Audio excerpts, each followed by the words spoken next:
கல்லூரியில் தந்தை பெரியார் அவர்களின் சிலை திறக்கப்பட்ட போது தலைவர்கள் ஆற்றிய உரைகள். தலைமை வகித்த திரு மதியழகன் பேசும்போது, தமிழ்நாட்டில் பார்க்கிறோம். அவர்களுடைய பயிற்சி நம்முடைய அண்ணன் அவரது முதல் சீடராக இருந்த நம்முடைய காலஞ்சென்ற பேரறிஞர் அண்ணா அவர்கள் தமிழகத்துடைய முதல் பகுத்தறிவு ஆட்சியினுடைய முதலமைச்சராக ஆகும்படியான பெரிய வாய்ப்பை பெரியார் அவர்கள் அவருடைய வாழ்நாளிலே காணும்படியான பெரும் பாக்கியம் அவர்களுக்கு கிடைத்தது. அவர்களை தொடர்ந்து வேதனையான சூழ்நிலையிலேயும் அவர்களோடு பக்கம் நின்று அவரிடத்திலே பணிபுரிந்து அவரோடு அவருடைய இந்த காரியங்களுக்காக தன்னை அர்ப்பணித்துக் கொண்ட நம்முடைய மாண்புமிகு முதலமைச்சர் அருமை சகோதரர் கருணாநிதி அவருடைய ஆட்சி தொடர்ந்து நடைபெறவும் அதற்கு பக்கத்திலே பெரியார்கள் நின்று வார்த்தை கூறும்படியான ஒரு காலகட்டத்திலே நாம் இன்றைக்கு இருந்து கொண்டிருக்கிறோம்.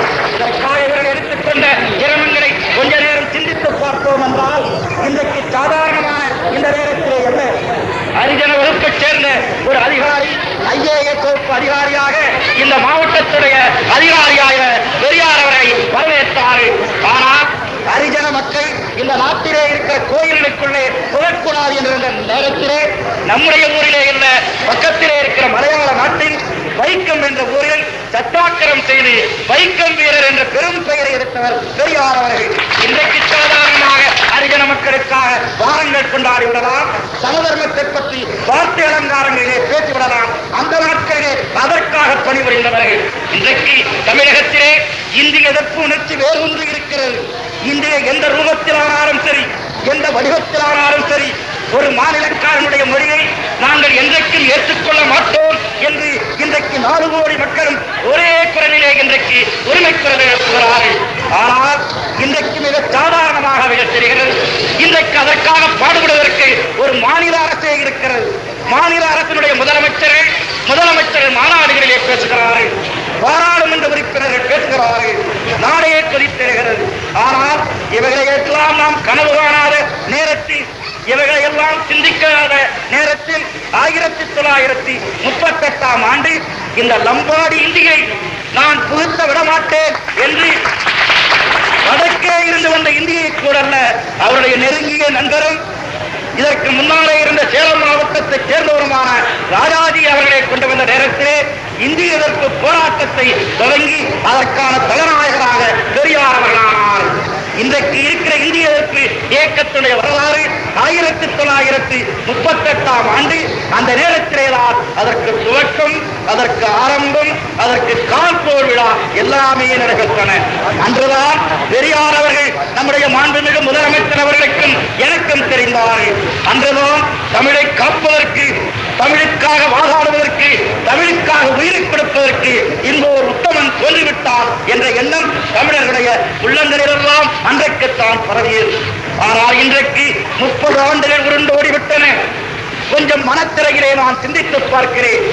எல்லாரை சிறைச்சாலையில் பெரியார் ராமசாமி அவர்களை சிறைச்சாலையிலே போட்டு விட்டு சட்டமன்றத்திலே பன்னீர்செல்வம் வேறு யாரோ அந்த நேரத்திலே இருந்த எதிர்க்கட்சியினர் எழுந்து கெட்ட நேரத்தில் வெள்ளாரை சிறையிலே இருக்கிற வெப்பம்தான் பெரியார் ராமசாமி நாயக்கர் அவர்களுடைய உடல்நிலைக்கு சரியாக இருக்கும் என்று எந்த ராஜாஜி அவர்கள் சொன்னார்களோ அதே ராஜாஜி அவர்கள் பெரியாருடைய சீடராக இன்றைக்கு இந்தியை புகுத்த விட இந்தியை ஏற்றுக்கொள்ள மாட்டார்கள், இந்தி இங்கே வரக்கூடாது என்றெல்லாம் அற்புதங்கள் நடக்கிற காலத்திலே நாம் இருக்கும்படியான ஒரு பெரிய வாய்ப்பினை பெற்று பெரியார் அவருடைய பெருமைகள், அந்த பணிகளுடைய விளைவுகள் சரித்திரக்காரர்கள், வரலாற்று புரட்சர்கள் நாளைக்கு எழுதப் போகிறார்கள். சட்டத்தினாலே ஆக முடியாதவை மக்களுடைய சம்மதத்தினாலே அவர்கள் சாதித்தார்கள். சுயமரியாதை திருமணத்தை பற்றி நம்முடைய நண்பர் நஞ்சையா அவர்கள் சொன்னார்கள். எங்களுக்கெல்லாம் கௌரவம் இருக்கிறது. நம்முடைய மாண்புமிகு முதலமைச்சர் அவர்களும் நானும் இன்றைக்கு சட்ட அமைச்சராக இருக்கிற மாதவன் அவர்களும் இன்னும் என்னுடைய நண்பர் அம்பேத் தர்மலிங்கம் எல்லோரும் தமிழ்நாடு சட்டமன்றத்தில் நாங்கள் எதிர்க்கட்சியாக இருந்த நேரத்தில் இந்த சுயமரியாதை திருமணத்தை அதுக்கு சட்டசம்மதம் கொடுக்க வேண்டும் என்ற தீர்மானம் கொண்டு வந்த நேரத்திலே அன்றைக்கிருந்த ஒரு முதலமைச்சர் திருவாளர் பக்தவசலம் அவர்கள் இதற்கெல்லாம் இங்கே ஓட்டு கிடையாது என்று அந்த தீர்மானம் நிராகரிக்கப்பட்டது. ஆனால் நம்முடைய அண்ணனுடைய ஆட்சி காலத்தில் சுயமரியாதை திருமணம் இது சாஸ்திர சம்மதமானது இல்லாமல் இருக்கலாம். சட்டசம்மதமானது என்ற ஒரு பெரிய பெருமையை நம்முடைய இந்த காலத்திலே நாம் பார்த்தோம்.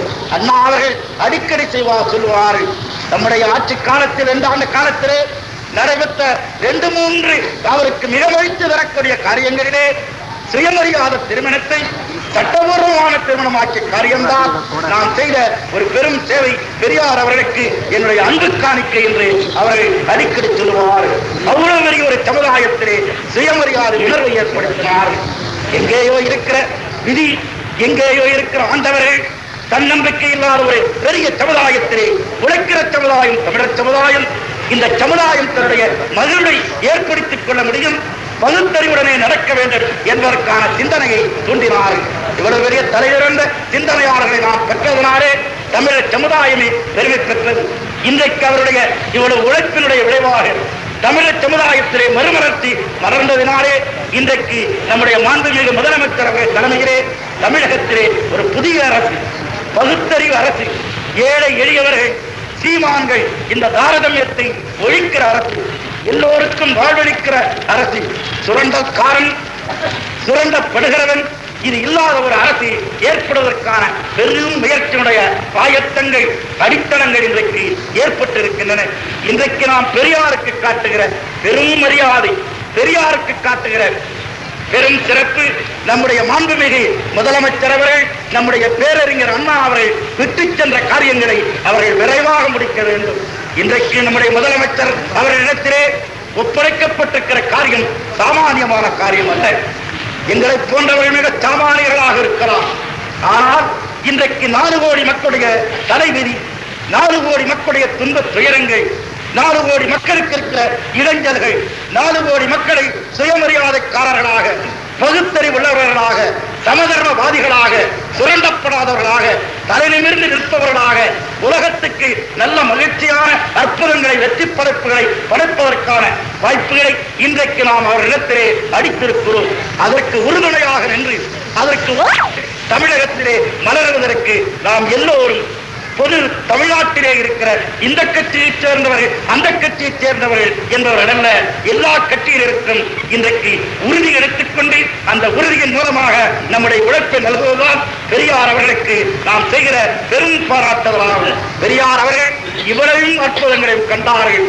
தமிழகம் புதிய தமிழகம், நம்பிக்கை மிகுந்த தமிழகம், ஒளி மிகுந்த தமிழகம், மகிழ்ச்சி நிறைந்த தமிழகம், மூட நம்பிக்கையற்ற தமிழகம், மௌடீகமற்ற தமிழகம், ஜாதிக்கு தலைவணங்காத தமிழகம், அந்த தமிழகமும் முழு அளவிலேயும் வடிவிலேயும் மலர்வதையும் பார்ப்பதற்கு இன்னும் பல்லாண்டுகள் திலகாத்திரத்துடன் இருந்து நீண்ட தொண்டு செய்ய வேண்டும். அடுத்து திராவிடர் கழக பொதுச் செயலாளரும் விடுதலை ஆசிரியருமான திரு வீரமணி அவர்கள். மதிப்புக்குரிய மாண்புமிகு நிதியமைச்சர் அவர்களே, பேரன்புக்குரிய ஐயா அவர்களே, மதிப்பிற்குரிய தமிழ் மாண்புமிகு கலைஞர் அவர்களே, கூட்டுறவுத்துறை அமைச்சர் மாண்புமிகு ஆதித்தனார் அவர்களே, மற்றும் இந்த விழாவிலே கலந்து கொள்ளுகின்ற உயர்நீதிமன்ற நீதிபதி ஜஸ்டிஸ் நாராயணசாமி முதலியார் அவர்களே, மாவட்ட ஆட்சித்தலைவர் அவர்களே, நகர தந்தை அவர்களே, மற்றும் குடிமை உள்ள பெரியோர்களே, தாய்மார்களே, பாராளுமன்ற உறுப்பினர்களே, அறிவுரைகள் வந்துள்ள தோழர்களே, உங்கள் அனைவருக்கும் எனது பணிவன்பான வணக்கம். இந்த தர்மபுரி மாவட்டத்திலே மக்கள் கடல் போன்று இங்கே திரண்டிருக்கிறீர்கள். இந்த நிகழ்ச்சி பல முறை ஒத்தி போட்டு இன்றைக்கு நடந்து கொண்டிருக்கின்றது. இந்த விழாவிலே நாம் மிக்க மகிழ்ச்சியோடு இருக்கின்றோம் என்று சொன்னாலும் கூட, எனக்கு முன்னாலே வரவேற்புரை ஆற்றிய இந்த சிலைக்குழு தலைவர் திரு நஞ்சையா அவர்கள் குறிப்பிட்டது போல, தமிழகத்தினுடைய ஈடு செய்ய முடியாத இழப்பான பேரறிஞர் அண்ணா அவர்களுடைய மறைவுக்கு முன்னாலே அவர்கள் இந்த சிலையை திறப்பதாக இருந்தது மட்டுமல்ல, அவர்கள் நோய்வாய்ப்பட்டு நாங்கள் போய் பலமுறை அவர்கள் கேட்ட நேரத்திலே ஒவ்வொரு முறையும் அண்ணா அவர்கள் படுத்த படுக்கையிலே இருந்து கொண்டு கூட சொன்னார்கள், அடுத்த மாதம் நானே வந்து திறந்து வைக்கிறேன் என்று ஒவ்வொரு முறையும் சொல்லுவார்கள். அந்த உணர்வினை நினைத்து பார்க்கிற நேரத்திலே உண்மையிலேயே இந்த விழாவிலே எங்களாலே பேச முடியாத அளவிற்கு உணர்ச்சி வசப்படுகின்ற நிலையிலே நாங்கள் இருக்கின்றோம். என்றாலும் நமது மாண்புமிகு நிதியமைச்சர் அவர்கள் தலைவர் அவர்கள் குறிப்பிட்டது போல, பேரறிஞர் அண்ணா அவர்கள் எந்தெந்த பணிகளை எல்லாம் விட்டு சென்றிருக்கிறார்களோ அதை என்னுடைய இளம் தோள்களில், ஆனால் உறுதிமிக்க தோள்களில் எகு உள்ளத்திலே தாங்கி இருக்கின்றேன் என்று கலைஞர் பெருமாள் அவர்கள் இங்கே இருக்கிறார்கள். அண்ணா அவர்கள் விட்ட அந்த பணியை மட்டுமல்ல, எந்த பணியுமே செய்வதுதான் என்னுடைய தலையாய கடமை தமிழர்கள் சார்பிலே என்ற உணர்வோடு வந்திருக்கின்ற அவர்கள் இங்கே இருந்து இந்த பணியினை முடித்து வைக்கிறார்கள்.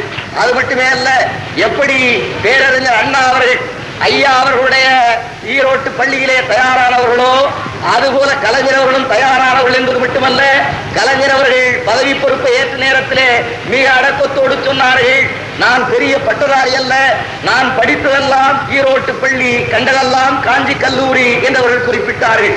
அந்த முறைப்படி படிக்கிற நேரத்தில் ஈரோட்டு பள்ளியிலே படித்து காஞ்சி கல்லூரியிலே பயின்று வெளியே வருகின்ற எவரும் பொறுப்பிலே இருந்து எந்த பொறுப்பையும் சிறப்பாக நிறைவேற்றுவார்கள் என்று காட்டுவதற்கு அறிகுறியாக இந்த சிலை சிறப்பு விழாவிலே இயற்கை கூட ஒத்துழைக்கிறது. இன்னும் கேட்டால் நண்பர் அவர்கள் குறிப்பிட்டது போல இந்த சிலையை பொறுத்தவரை சந்திரமண்டலத்துக்கு 24,000 மணிக்கு 24,000 மைல் வேகத்திலே மனிதன் போய் இறங்க வேண்டிய இடத்தை நிர்ணயித்து விட்டு திரும்பக்கூடிய அளவிற்கு அறிவு வளர்ந்திருக்கிற இந்த யுகத்திலே கூட எங்கே இது சனி மூலையை பார்த்துக் கொண்டிருக்கிறோம், அதனால்தான் தர்மபுரியிலே மழை வரவில்லை என்று சொல்லுகின்ற அறிவாளிகள் மிகுந்திருக்கின்ற நேரத்திலே கூட இந்த நேரத்தில் ஒரு தெளிவான உண்மையை பார்க்கின்றோம்.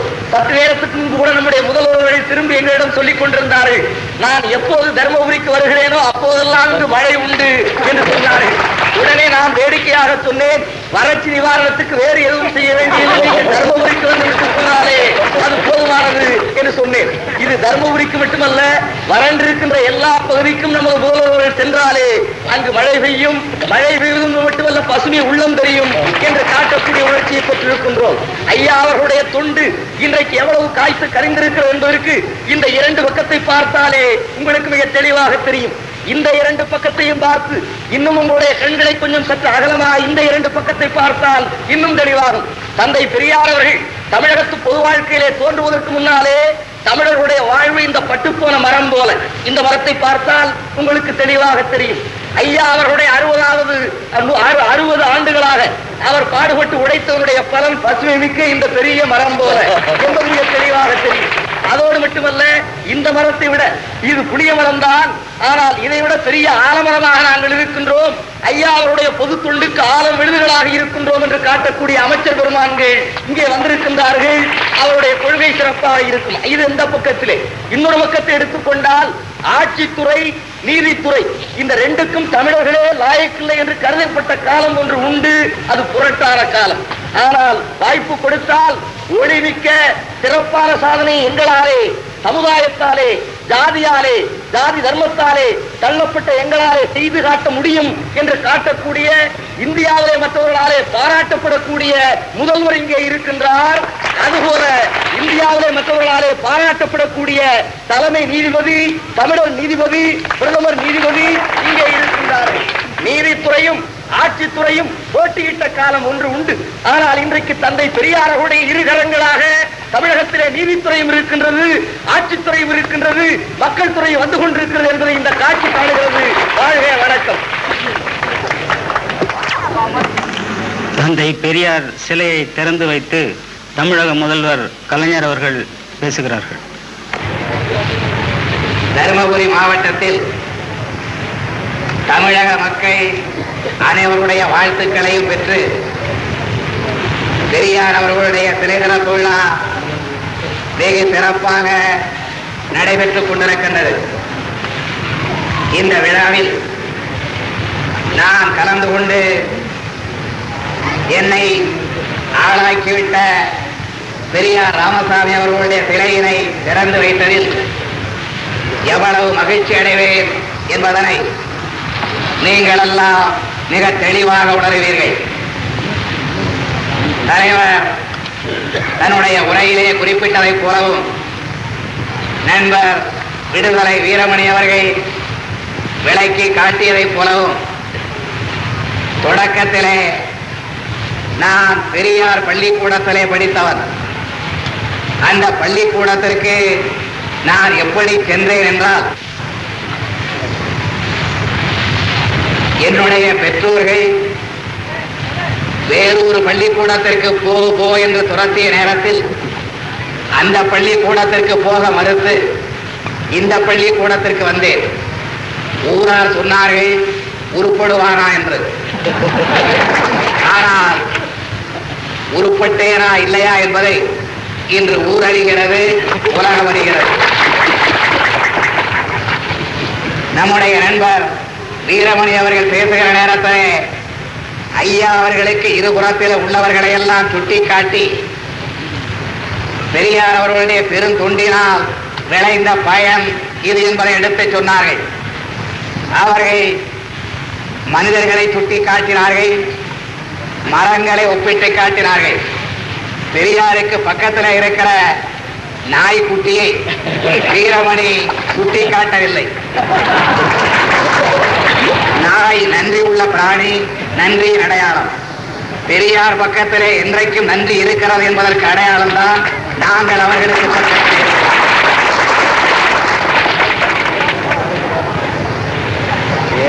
ஏறத்தாழ 60 ஆண்டு காலத்திற்கு முன்பு தமிழகத்திலே ஒரு மௌனமான புரட்சி ஆரம்பமாகி அந்த புரட்சி சமுதாயத்தில், தமிழ் இனத்தில் எங்கெங்கு ஜாதி சங்கடங்கள் மண்டி கிடக்கிறதோ அங்கெல்லாம், எங்கெங்கே மதத்தால் மக்கள் அடிமைப்பட்டு கிடக்கிறார்களோ அங்கெல்லாம், எங்கெங்கே ஆண்டவன் பெயரால், புராணங்களின் பெயரால், புராதன நூல்களின் பெயரால், பழக்க வழக்கங்களின் பெயரால், மூட நம்பிக்கைகளின் பெயரால் மனிதன் அடிமைப்பட்டு கிடக்கிறானோ அங்கெல்லாம் பெரியார் அவர்களுடைய பகுத்தறிவு பிரச்சாரம் வேலென, ஈட்டியென, சுடு கணையென பாய்ந்தது.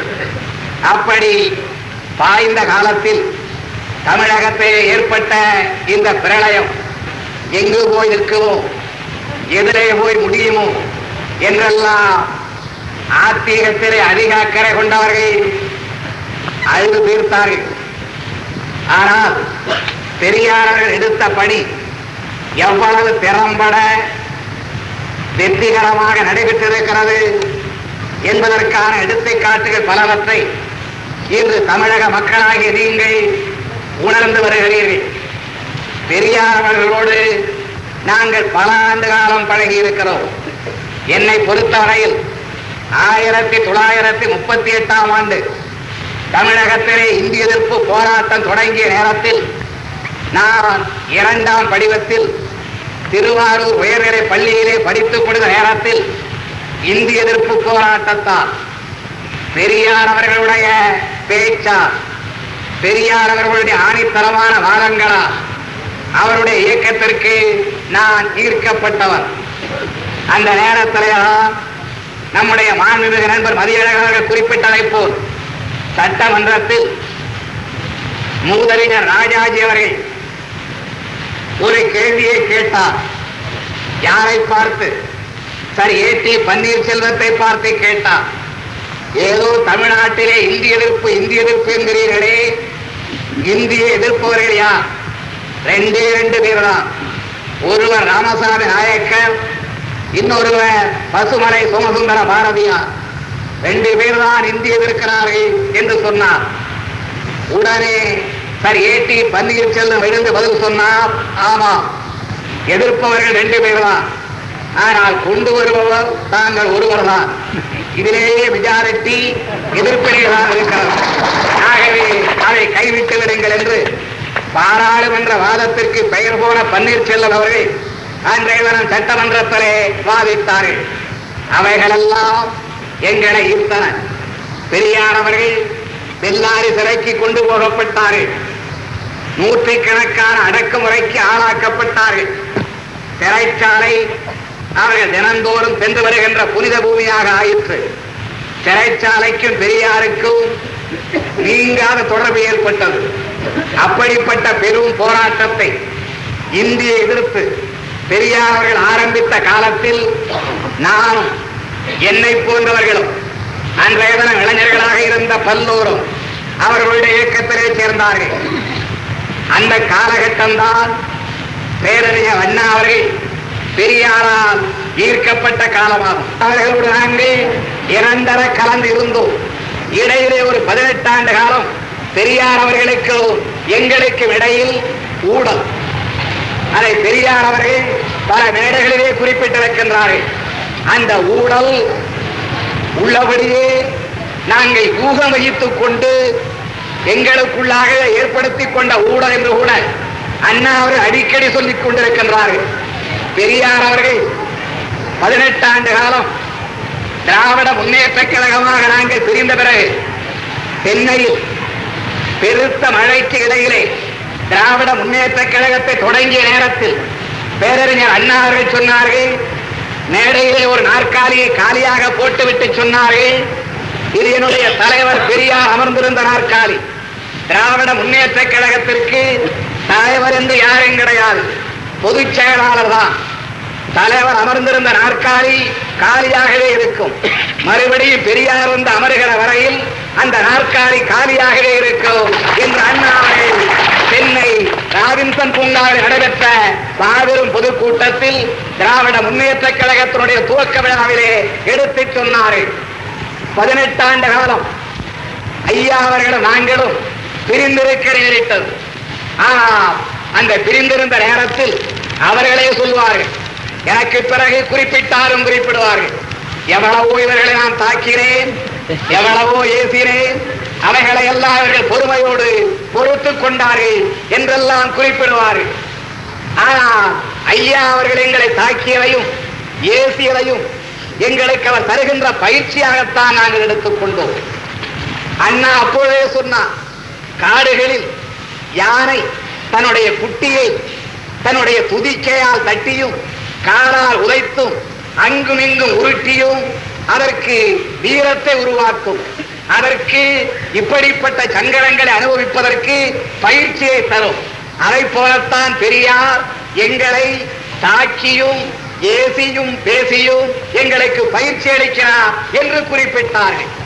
நான் அதே தான் சொல்லுகிறேன். இப்போது விவசாயிகளுக்கு தெரியும், நெல் பயிரிடுகின்ற விவசாயிகளுக்கு நன்றாக தெரியும், நெற்கதிரை வைக்கோலோடு போட்டுவிட்டு களத்தில் மாடுகளை விட்டு மிதிக்க சொல்வார்கள். எதற்காக? அந்த நெல் பயிருக்கு துன்பம் உண்டாக்க வேண்டும் என்பதற்காகவா? அல்ல அல்ல, மாடுகள் மிதிக்க மிதிக்க நெல்மணிகள் கிடைக்கும் என்பதற்காக.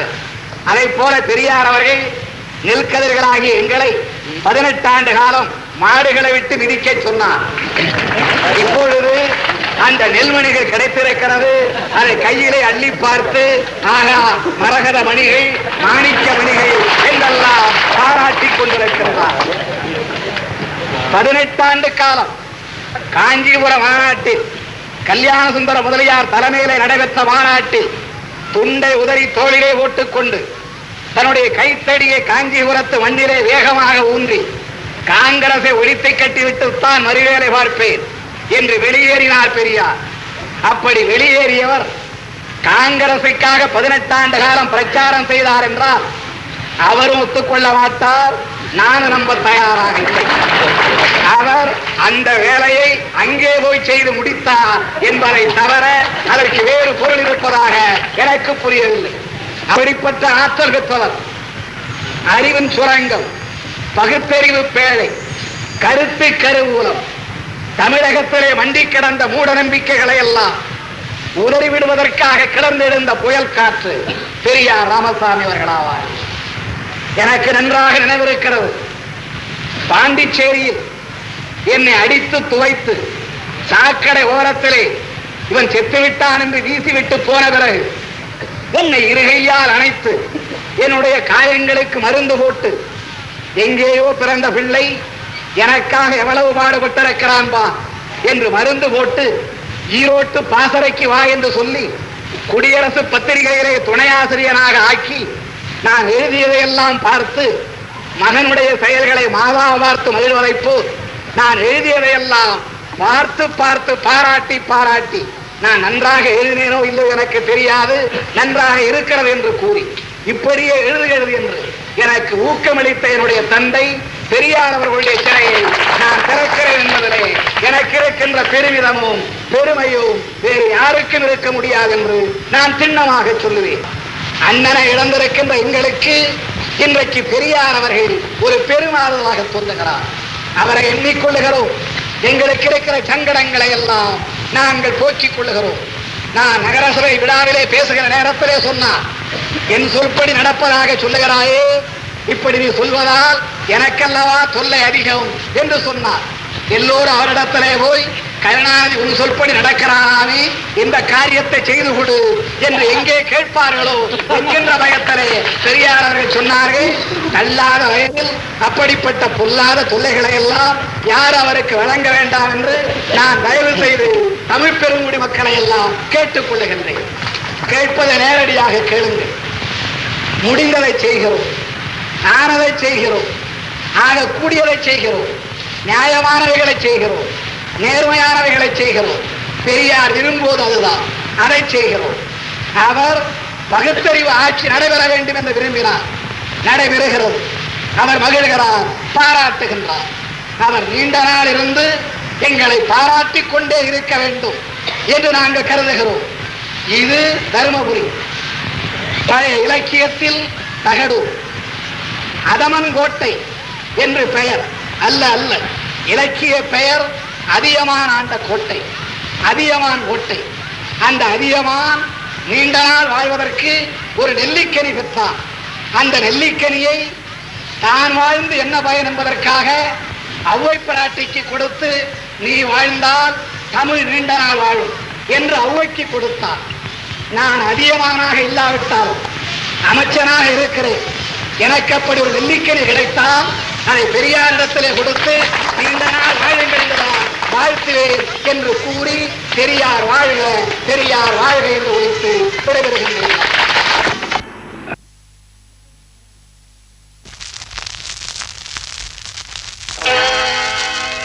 தமிழரெல்லாம் மானத்தோடு தலை நிமிர்ந்து நிற்பதற்கு யார் காரணம்? பெரியார் காரணம்.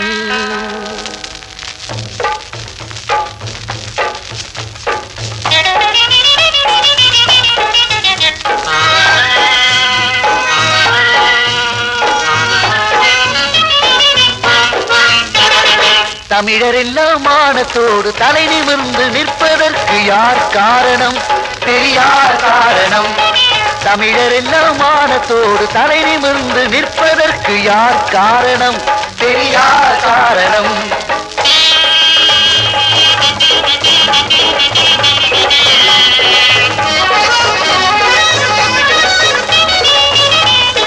பகுத்தறிவு கொவ்வாத பழமையான கருத்துக்களை உடைத்தெறியும் அளவினிலே உள்ள உறுதி பெறுவதற்கு யார் காரணம்? பெரியார் காரணம். பகுத்தறிவு கொவ்வாத பழமையான கருத்துக்களை உடைத்தெறியும் அளவினிலே உள்ள உறுதி பெறுவதற்கு யார் காரணம்? பெரியார் காரணம். தமிழரெல்லாம் மானத்தோடு தலை நிமிர்ந்து நிற்பதற்கு யார் காரணம்? பெரியார் காரணம்.